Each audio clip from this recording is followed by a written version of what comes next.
بسم الله الرحمن الرحيم. الرحمن علم القرآن، خلق الإنسان، علمه البيان. الشمس والقمر بحسبان، والنجم والشجر يسجدان. والسماء رفعها ووضع الميزان، ألا تطغوا في الميزان، وأقيموا الوزن بالقسط ولا تخسروا الميزان. والأرض وضعها للأنام، فيها فاكهة والنخل ذات الأكمام، والحب ذو العصف والريحان. فبأي آلاء ربكما تكذبان؟ خلق الإنسان من صلصال كالفخار، وخلق الجان من مارج من نار. فبأي آلاء ربكما تكذبان؟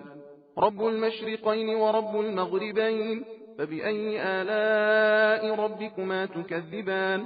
مرج البحرين يلتقيان، بينهما برزخ لا يبغيان. فبأي آلاء ربكما تكذبان؟ يخرج منهما اللؤلؤ والمرجان، فبأي آلاء ربكما تكذبان؟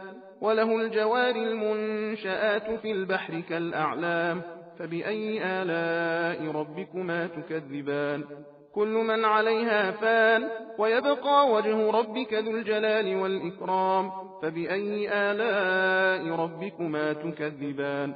يسأله من في السماوات والأرض كل يوم هو في شأن. فبأي آلاء ربكما تكذبان؟ سنفرغ لكم أيها الثقلان. فبأي آلاء ربكما تكذبان؟ يا معشر الجن والإنس إن استطعتم أن تنفذوا من أقطار السماوات والأرض فانفذوا، لا تنفذون إلا بسلطان. فبأي آلاء ربكما تكذبان؟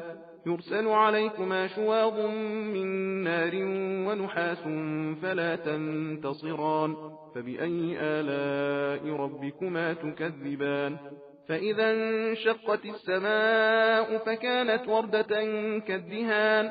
فبأي آلاء ربكما تكذبان؟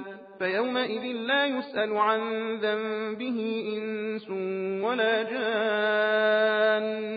فبأي آلاء ربكما تكذبان؟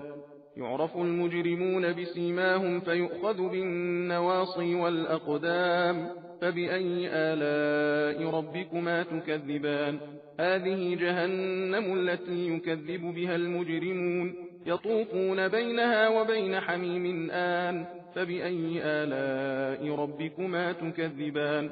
ولمن خاف مقام ربه جنتان. فبأي آلاء ربكما تكذبان؟ ذواتا أفنان. فبأي آلاء ربكما تكذبان؟ सबील कुरान हिदायत का रास्ता।